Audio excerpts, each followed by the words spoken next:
হাসনাত আব্দুল্লাহ 20 কোটি টাকা কোথায় পেলেন যেটা দিয়ে সে এমপি ইলেকশন করলেন? শুনেছি তার বাবা নাকি রাজমিস্ত্রি ছিলেন। তাহলে সে 20 কোটি টাকা কোথায় পেলেন যদি সে চাঁদাবাজি না করে? বলছিলেন এই আপুমনি, হাসনাত আব্দুল্লাহ যদি চাঁদাবাজি নাই করে তাহলে 20 কোটি টাকা দিয়া এমপি ইলেকশন করলেন কিভাবে? প্রশ্ন এই আপুমনির। আপুমনি বোধহয় জানেন না, হাসনাত আব্দুল্লাহর ইলেকশনের টাকা দিয়েছে হাসনাত আব্দুল্লাহর গ্রামবাসী, হাসনাত আব্দুল্লাহর ইলেকশনের টাকা দিয়েছে হাসনাত আব্দুল্লাহর ভালোবাসার মানুষেরা। আর আপনি বললেন না 20 কোটি টাকা? 20 কোটি টাকা লাগে হলো রাঘব বোয়ালদের নির্বাচন করতে, হাসনাত আব্দুল্লাহদের লাগে না।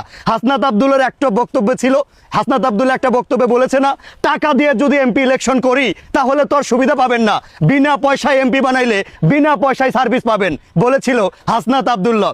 আপুমনি দেখেন, একটা বিষয়ে বা একজনকে নেগেটিভলি উপস্থাপনা করা যায়, একেবারে সহজ বিষয় এটা, কিন্তু তার সম্পর্কে প্রপারলি জ্ঞান না থাকলে আসলে বলাটা উচিত না।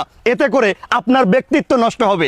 বিশেষ করে দেখেন, আপনার কমেন্ট বক্সের মন্তব্যগুলো চেক দিলেই বোধহয় আপনি নিজের অবস্থানটা বুঝে যাবেন যে আপনি কার সম্পর্কে কথা বলছেন। না না, বক্তব্য দেওয়ার বা কথা বলার রাইট আপনার আছে, এটা আপনার মৌলিক অধিকার, তবে যাচাই বাছাই করে বক্তব্য দেওয়াটা উচিত। হাসনাত আব্দুল্লাহ বলেছেন বিনা পয়সায় এমপি বানাইলে বিনা পয়সায় সার্ভিস পাবেন, সেটা অলরেডি দেবিদ্বারবাসী কিন্তু পাচ্ছে।